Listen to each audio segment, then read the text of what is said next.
మనలో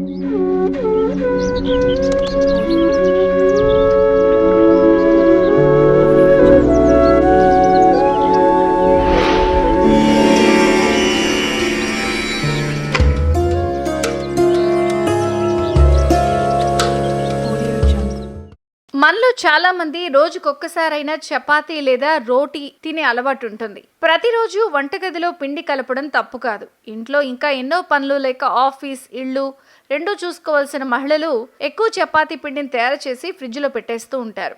కొందరు చపాతీలను రోల్ చేసి పెట్టెలో వేసేసి ఆ టైంకి వచ్చినప్పుడు కాల్చుకుంటూ ఉంటారు. కానీ శాస్త్రం ప్రకారం ఇది తప్పు. దీనివల్ల గ్రహ దోషాలుంటాయి, ప్రతికూల శక్తి ఉంటుంది. విందు శాస్త్రంలో చపాతీ పిండి గురించి కూడా సవివరంగా వివరించారు. అవసరానికి మించి పిండి కలపడం చాలా మందికి అలవాటు. శాస్త్రంలో దీన్ని తప్పు అంటారు. అవసరానికి మించి పిండి కలిపితే నెగిటివ్ ఎనర్జీ. అలాగే పిండిని వండడానికి కొద్దిసేపటి ముందే వేయాలి.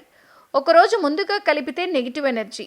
చాలామంది కొట్టిపారేయచ్చు, ఇదేం శాస్త్రం అని నమ్మకపోవచ్చు.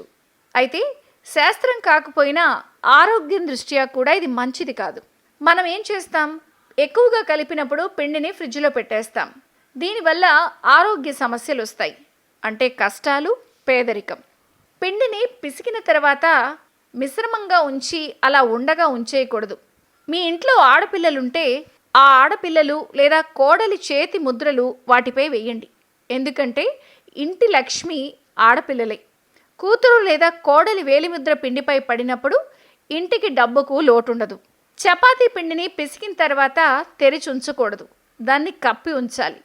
తెరిచి ఉంచితే దుమ్ము, ధూళి పడే అవకాశం ఉంటుంది. మూత పెడితే సురక్షితం. శాస్త్రం ప్రకారం పిండిని కప్పి ఉంచటం కుటుంబ సభ్యుల గౌరవాన్ని కాపాడుతుంది. అంటే మనం బట్టలు కప్పుకున్నట్టు. వారి గౌరవానికి ఎలాంటి హాని రాదు. పిండిని పిసికినప్పుడు ఎప్పుడూ రాగి పాత్రలో నీటిని తీసుకోండి. భగవంతుడికి సమర్పించే ఆహారం ఎప్పుడూ స్వచ్ఛంగా ఉండాలి. రాగిని పవిత్రమైన లోహంగా పరిగణిస్తాం. కాబట్టి పిండిని పిసికినప్పుడు రాగి పాత్రలో నీటిని తీసుకుంటే మంచిది, ఆరోగ్యానికి మంచిది. ఒక పాత్రలో పిండి, మరో గ్లాసులో నీళ్లు తీసుకుని పిండిలో నీళ్లు పోసి కలపడం ప్రారంభించాలి. తగినంత నీరు పోసిన తర్వాతే దానిపై మూత పెట్టాలి. అలాగే ఆ మిగిలిపోయిన నీరుని మొక్కలకి వాడితే శ్రేయస్కరం. ఇది ధర్మశాస్త్రాల్లో కూడా ఉంది. అంటే పర్యావరణ పరిరక్షణ కూడా ఉంటుంది.